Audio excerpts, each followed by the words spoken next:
Paltrocast. How's your day going aside from talking to media people? Because, some people love it more than others. It's fine. It's fine. Well, what's not fine, because it's great, is your new record, which is out in a couple of weeks. When did you actually finish it? I don't remember. You used to, do you still manage people? I have managed some people. I consult more so. Mm-hmm. And what's this? Are you a private investigator? Oh boy, yeah, I am. I don't. That's a cool gig. Well, I'm the private investigator who also does his interviews and syndicates the content and all that. I don't want to be boring, just like you. You're not boring. And by that, I mean a lot of people who have album every 4 years, tour, that's it. But you're always popping up on other people's projects as well. So you're pretty interesting yourself. Well, I'm not just a musician either, yeah, one of my dearest friends is a PI, so I see that side of things, and it's really interesting. Did you come in through like a law enforcement background, or like, I know it's kind of, to go in without a law enforcement background is like a little bit more work. No, yeah, without a law enforcement background, I came in as an entertainment industry person who managed and consulted and went, hey, you know what? The jobs are drying up in this field. Uh, I'm going to go into the writing and researching. And somebody saw my skill set and went, oh, you could do this. And you train, you get X number of years under your belt, and you can get licensed in a couple of states, and you could do it that way. And Cool. Yeah. hey, What a, we'll recruit you to the field, but I don't think you need that because you're this great music person. oh, I mean, from being in management, it's really hard to get paid. But Yeah. yeah, no, one of my best friends is she has ADHD, and she has one of those minds that's just like, go down the rabbit hole, like one of those dogs that just will like dig to the center of the earth. She's amazing. And she like was friends with the PI, and they were like, you would be so good at this. Yep, yep. That So. is mine as well. Now, is your friend one of those people who sits in the car, does a lot of surveillance, or are they desktop? She's just badass. I mean, plus she knows everybody, so she's and she's super multi-skilled too. She's like a beautiful, whatever. She does all kinds of stuff, really careers you wouldn't think of, and I won't out her. But like, uh, I think it's all the ways because she knows so many people too, and like, she has a good exterior kind of personality, like that you wouldn't necessarily know like how fucking smart she's like has a cute like ditzy persona as well. So like she slays. She's so good. When you go to a PI convention, it's like 80 or 90% former law enforcement and military people. And then Yeah. it's like 10% eccentric people who possibly like the same bands you like, who are Hmm. laughing at the law enforcement and military people for all kind of being the same. Yeah. Well, you You, can see them coming. They got the build. They who they are. No but matter in no matter what they're wearing. yeah, and then you can also go, well, if these people are following the same thing, they investigate the same way, so they take the same approach to Yeah, that investigating. right. That's the power of diversity right there, for sure. Yeah, so I find so many ties from the PI stuff to the Hmm. music stuff, because in music, I'm sure you encounter this all the time, the people that go, "Oh, record companies used to give you big advances. Oh, there used to be this in sales," rather than the people who evolve. And I look at your career and you've evolved with the times, and I say that in a good way. Well, I mean, a big advance is also a fucking noose around your neck too. Yeah, Like I know a lot of people who never, ever recouped shit. yeah, And a record deal is always a bad bank loan. yes, exactly. It's a Even bad mortgage. at its very best, it is a bad deal. And like, are you into like working class history? Are you into like radical politics at all? I am aware of it. Okay. I know about your Emma Goldmans, that kind of a thing, but tell me more. Do you know that song? Do you know about the Wobblies? Yes. Yeah, so there's this great Wobbly song, and I think about it whenever I think about like, somebody talking about a good record deal, or their relationship with the record company. Like it goes, it's a song called Hallelujah, I'm a Bum, and it's like there's this one verse comes back to me. I love my boss, and my boss loves me. And that's the reason why I'm so hungry. It's like, yeah, you could have this most wonderful relationship in the world with them. And like, what good is that going to do with that? What good is that going to do you? Yeah, eventually it's going to implode. I think the Vandals also have a great song called Behind the Music from about 20 years ago, where it Hmm. details the ascent of having the one hit. And then ultimately the person's working in a video store after they get dropped and all that. So, Yeah. And, Mo Tucker's story. yeah, Yeah, working in a grocery store. Um, but, Long Island people, hero Mo Tucker. I love her. Yeah, she went Tea Party, but, she can still come back. Sometimes you don't know if the people went Tea Party because they thought that there was a marketing angle to the whole thing. Like, I don't by think that, she did. I think she was sincere. I feel like her heart was in that. well, let me explain what I mean. There's a certain Mhm. band whose name I don't want to say out loud because I don't want to get flagged by a certain religious cult that has a lot of Hollywood actors in it. I think you can telepathically know who and what I'm talking about Oh, right did you know I'm in the anti-cult world? now. No? Oh yeah, I'm in the anti. If you ever watch like a anti-cult documentary, and there's some person with like a bunch of degrees shows up, and they're like, actually, let's talk about this bullshit and like describe how it works. I know those motherfuckers. Like those some of those people. I got their phone number. Does that mean you know um Dennis Hill from Face to Face? no. That is somebody who, after this, I'm going to have to introduce you to the lead guitar player in Face to Face and other punk bands. He works on documentaries as a producer and associate producer related to cult stuff. Oh, And rad, cool, that's awesome. their punk cult overlap is great, but unfortunately, we're learning some of the punk people are in the cults over time. Yeah, yeah, I mean everybody is susceptible. It's Yeah. Totally. Yeah. So if I can keep complimenting you here, because I don't know if you're uncomfortable with compliments here. Uh, I love how your career has evolved in that you've got your singer-songwriter path after being in the band stuff, but you're all this also this like go-to collaborator for really great artists when they decide, I'm going to do a solo record. In other words, they go, I'm now an individual. Let's go to an individual. Like, who are you talking about?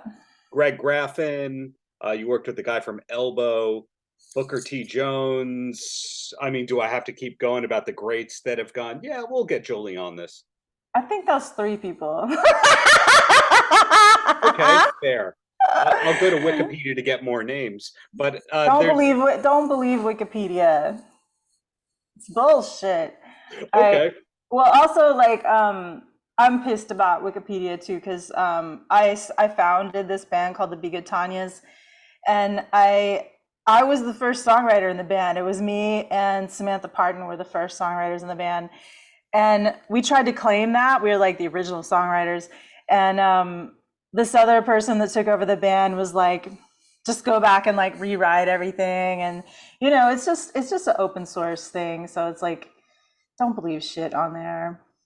Yeah, there's on my Wikipedia page, there's a person who's updated it claiming that they're me, and I know that they're not me. I'm so And so sorry. then my page is flagged as that I'm updating my own page. You need to stop the hell out of them because you have those skills. You gotta like you. freak the fuck out of them, you know, just You like pick and choose your battles. That's what I'm learning. yeah, you pull the toolbox out at the right time. Yeah. Wikipedia gets, you see, one of the things I've learned in the past couple of weeks, Wikipedia gets all the trolls. But you know, the least trolled platform out there is OnlyFans. And the reason I say that is OnlyFans has been having all these people do reality shows and comedy specials. So OnlyFans is weirdly funding the arts more than like any record company, I guess, to whitewash what it was originally associated with. And the whores have always taken care of us. So back to you here. This solo record is out in a couple of weeks. I see there's the Jam and Java date, there's the Genghis Khan date, etc. Are there plans to do a lot of touring, or is it just more one-offs and weekend warrior stuff? Well, the problem is you're not looking at the front page of my website. Like there's a blip. We're trying to figure out how to make it work. But like, no, there's a bunch of dates on the front page of my website. It's like my web designer is working on it. Yeah. There's Shame on more. me for reading the press release. Oh my God. I gotta talk to my publicist. So No. so so what I'm learning from you so far is don't read the press release, don't read Wikipedia. If you want the real story, you go to your website. I gotta talk to everybody. This is too many, you know, there's just too many. That's why people need managers. I mean, and I have a great manager, but like, there's just too many things going on. Like I'm out here and trying to run this campaign to fund my record, and I'm also on tour, and like, it's hard to get even Wi-Fi, to work. Yeah, when I am interviewing people on the road, you never know if the Wi-Fi is going to be a grand slam or it's going to be the buffer every 10 seconds one because they Yeah, pay the extra $2 for the extended Wi-Fi. I'm glad I remembered to bring these because the speakers on my computer are messed up. Got it. So with this record done and the tour dates planned, are you already thinking ahead to the next record? Are you one of those artists that starts the next record before this one's out? Or are you going, I'm good for 5 years? I'm super prolific, and like I've got lots of things going on. Like the second song on the record, "Feet on the Ground," is an anti-patriarchal dance song, and I'm I want to make a record of anti-patriarchal dance music. So we're working on that idea. My friend who made a video for Pussy Riot, he almost made me a video for Feet on the Ground, but he lives in Texas, and it was like literally too hot for them to work. They were gonna make a dance video, um, and like his team like was one of the dancers for Big Frida, and I was like super psyched about this video, but it's not gonna happen. Well, that's why I recommend anytime you think something's a good idea in Gmail, you just hit that little clock-looking hourglass thing. You set the date to remind yourself. So in 3 months, when the weather isn't so hot in Texas, make it happen. Well, yeah, I mean, it's not a it wasn't a single anyways. So, but it's hard to get people to cover videos that are not before, after they've already come out, because the record's coming out um on the 6th, October 6th. Hmm. So you sound like you should be writing books as well. Is anything like that in the works? I I really appreciate that as a author yourself. I have a I have 100,000 word manuscript that I mess with every once in a while. Sorry, About you were talking about somebody from some ridiculous organization that only probably has about 20,000 members left. really? It That's is the that. facts. That's the facts.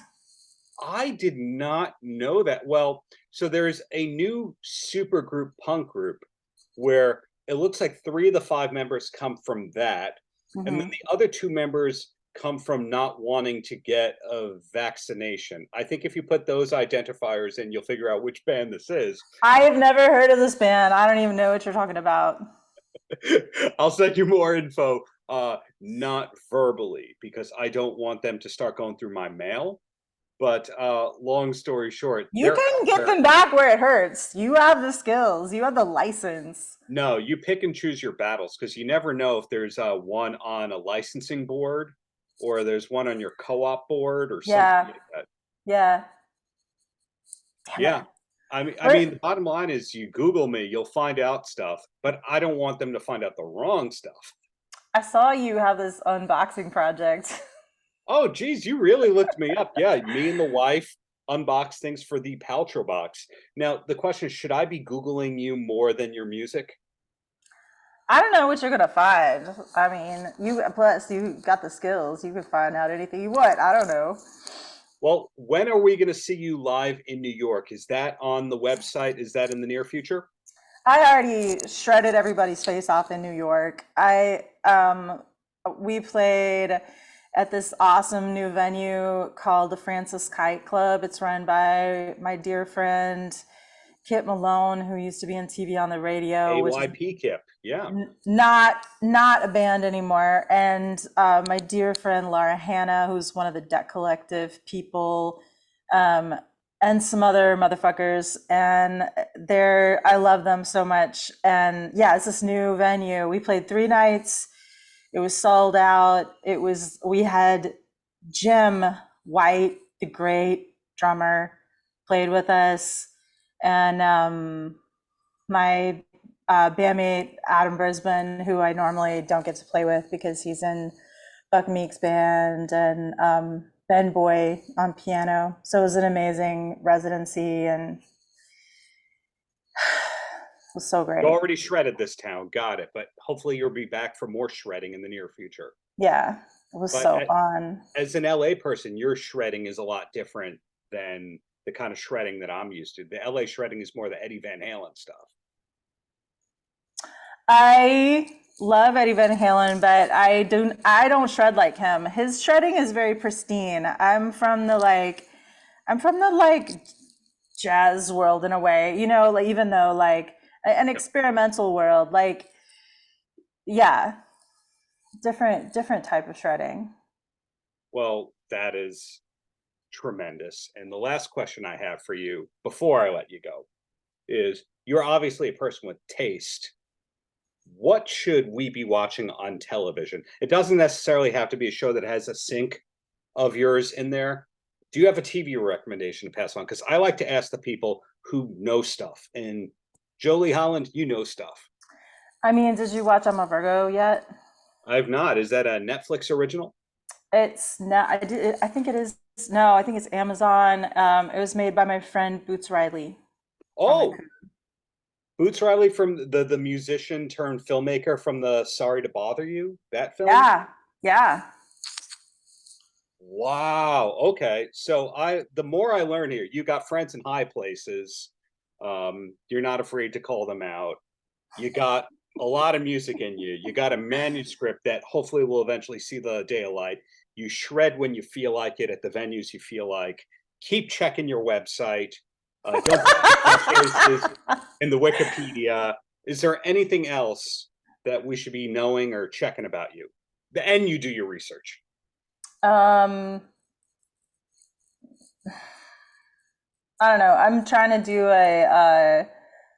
records are expensive. It costs about $30,000 to put out a record, and that's not even making it, and I think about Herzog, like he's got some quote about like, it's so, like that all the money he makes, he just puts into his films. Like it's all in the work.